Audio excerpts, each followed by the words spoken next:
내 마음에 주의 말씀. 금주에 함께 묵상하고 암송할 내 마음의 주의 말씀은 요한복음 11장 21절로 27절 말씀입니다. 마르다가 예수께 여짜오되 주께서 여기 계셨더라면 내 오라버니가 죽지 아니하였겠나이다. 그러나 나는 이제라도 주께서 무엇이든지 하나님께 구하시는 것을 하나님이 주실 줄을 아나이다. 예수께서 이르시되 내 오라비가 다시 살아나리라. 마르다가 이르되 마지막 날 부활할 때에는 다시 살아날 줄을 내가 아나이다. 예수께서 이르시되 나는 부활이요 생명이니 나를 믿는 자는 죽어도 살겠고 무릇 살아서 나를 믿는 자는 영원히 죽지 아니하리니 이것을 내가 믿느냐. 이르되 주여 그러하외다. 주는 그리스도시요 세상에 오시는 하나님의 아들이신 줄 내가 믿나이다.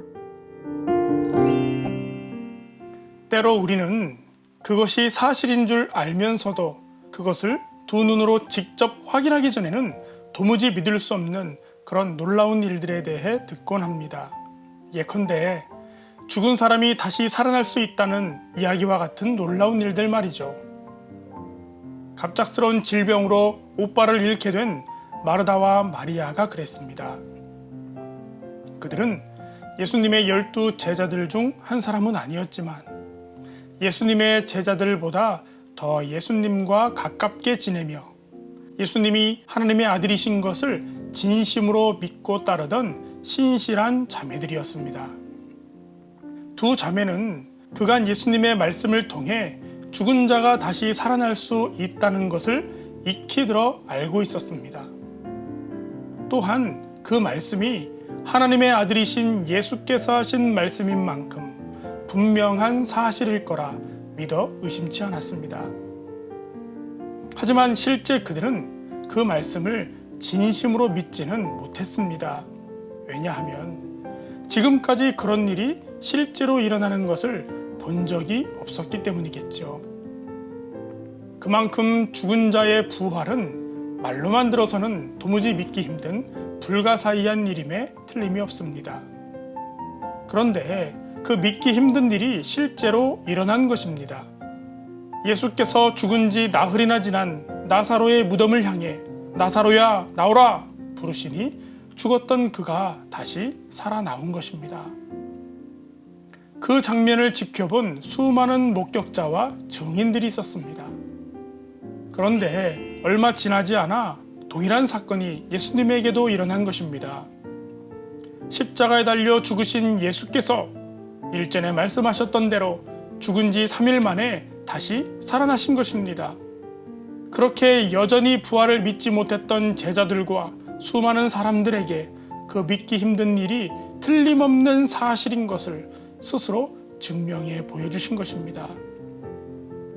사랑하는 성도 여러분, 죽은 자의 부활은 여전히 우리들에게 믿기 힘든 놀라운 일입니다. 그저 꿈 같은 이야기처럼 들릴지 모르겠습니다. 그러나 더 놀라운 것은 이것이 이미 증명된 사실이라는 거예요. 수많은 목격자와 증인들이 존재하는 틀림없는 사실이라는 것입니다. 예수께서 약속대로 부활하셨습니다. 그렇게 부활의 첫 열매가 되셨고 그 열매는 예수님을 믿는 저와 여러분에게도 동일하게 열리게 될 줄 믿습니다.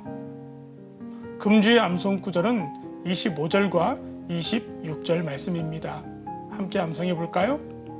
예수께서 이르시되 나는 부활이요 생명이니 나를 믿는 자는 죽어도 살겠고 무릇 살아서 나를 믿는 자는 영원히 죽지 아니하리니 이것을 내가 믿느냐.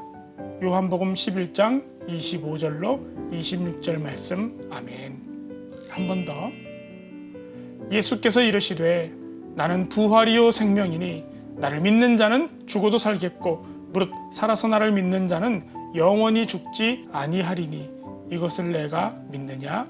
요한복음 11장 25절로 26절 말씀. 아멘. 약속대로 부활하신 예수님으로 인해 기쁘고 즐거운 한 주 되시길 예수님의 이름으로 축복합니다. 한 번 더 암송해 볼까요? 예수께서 이르시되 나는 부활이요 생명이니 나를 믿는 자는 죽어도 살겠고 무릇 살아서 나를 믿는 자는 영원히 죽지 아니하리니 이것을 내가 믿느냐. 요한복음 11장 25절로 26절 말씀. 아멘.